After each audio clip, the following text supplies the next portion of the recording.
knees to elbows. What I'm going to do is get Chris to demonstrate the knees to elbows, but we're not going to cover in as much detail as we did the toes to bar, because a lot of it remains the same. The setup, the kick is exactly the same, the finish position is exactly the same. It's just the position in the middle where we meet the knees to the elbows as opposed to the toes to the bar. So that's what I'm primarily going to concentrate on in today's session. If you do want to have a look at the kip again, then please refer back to the toes to bar session. That's when we go into a lot more detail within our kip. So Chris is now going to demonstrate our knees to elbow. So the kip is the same, but notice the finish position is a lot different. We're actually tucking those knees in nice and tight, and we're putting the knees to the elbows. Okay, relax there.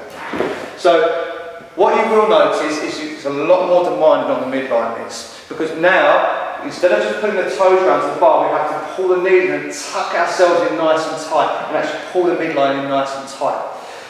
So, the way we get this is not by pulling the knees to the elbows, because obviously we are hanging off that bar now. We can't physically pull the elbows down, so we have to pull the knees up. Now Chris adopted a wider set in his legs. Because his elbows are this wide, he's now got to make his knees that wide to meet his elbows, okay? So there's no point adopting a nice close stance, because your knees are going to fall inside your elbows.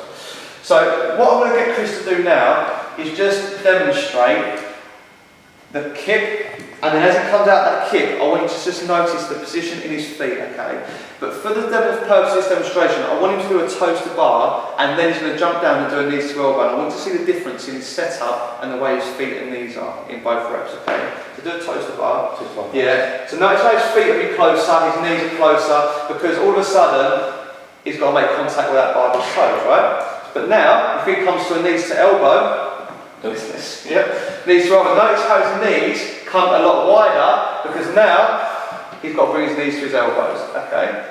And jump down. Last point, because there's not too much to cover on this one. Remember, if you want to go onto the kip, go back to the toes to bar session on that one. He's pulling this midline in super tight. This is working on overtime at the minute to keep that in nice and tight. So we've got to make sure that kip is effective. We do drive the hip through, but then we've got to be aggressive in that delivery to the elbows to the knees. Okay? If Chris is soft in his midline, he's going to miss the knees altogether. So just demonstrate being soft in the midline and not making force contact. Yeah?